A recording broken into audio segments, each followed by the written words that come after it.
Hi guys, welcome to today's session. Today we are going to discuss about SD-WAN. My name is Joel. I'm the Senior Technical Trainer at Nidhi Global Tech. Okay, so today the topic that we are going to discuss here is basically how we can filter hub and spoke routes, or how to filter the routes between the spokes. Okay, so if you're familiar with the previous videos that we have uploaded, you know that by default the edge devices or the controllers, they are forming full mesh of IPsec tunnels between each other, which means, like, in simple example I can say that like VPN1 can form full mesh of tunnels between all the VPN1s in other side, okay, between like the source and the destination TLOC. For if I'm taking an example, okay, so CH1 and CH2, okay, so CH1 has MPLS and Internet TLOC. Here also we have MPLS and Internet TLOC. Okay, so by default from MPLS to MPLS to Internet, there is a TLOC that is being established, which means like the IPsec tunnels. From Internet to Internet and Internet to MPLS, there is like 4 IPsec tunnels that are being establishing between all the different sites. Okay, and you will come across like different scenarios or situations where you actually don't want to establish these tunnels between each other. Why? Because of security reasons. Why? Because of the policy that you're going to enforce in your organization. So in such case, okay, so if you wanted to not to form these tunnels between each other, like how you can prevent that?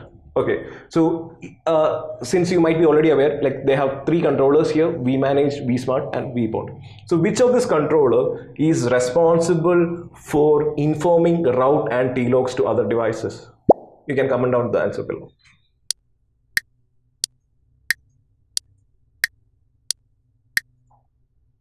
Okay, so as you know that like by default when a device is getting onboarded, what happens here is the device, the CH1, okay, for example, the CH1 is getting onboarded, they're forming the DTLS tunnels between vBond, then vSmart, vManage.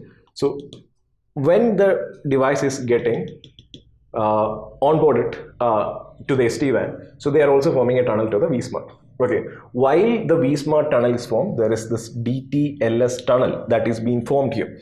Using the DTLS tunnel, CH1 is going to inform about the route and TLOC information to vSmart. And what vSmart is going to do is that vSmart might have already have an IPsec tunnel, or when they form IPsec tunnels between the other controllers, the same happens. They are going to inform what are the routes that they have learned via the protocol. The protocol is OMP. Okay, so how we can prevent it? So we can simply prevent it by using a policy in vSmart. Okay, so the policy you will be writing in vManage. So what you need to understand here is vSmart is a device who is responsible for informing route and TLOC. Okay, so what we can do here is to create the policy which will tell vSmart that, okay, vSmart, don't advertise the certain routes which are coming from the spokes. So what you mean by spoke here is I call my edge devices as my spoke. Okay. Or if this belongs to device like site number 1, site number 2 and site number 3, I can say edge devices which belongs to my site number 1 to 3, I call this as my spoke. Okay, and the controllers here, this is in site 1. Okay, so what I am going to do right now is I'm going to create a policy. Okay, so the policy is something which is very simple policy that we are going to do. So we are going to tell vSmart, okay, in control policy we are going to tell vSmart that if the route is coming from is equal to spoke, and if the TLOC is coming from spoke, don't advertise it. Okay, don't advertise it.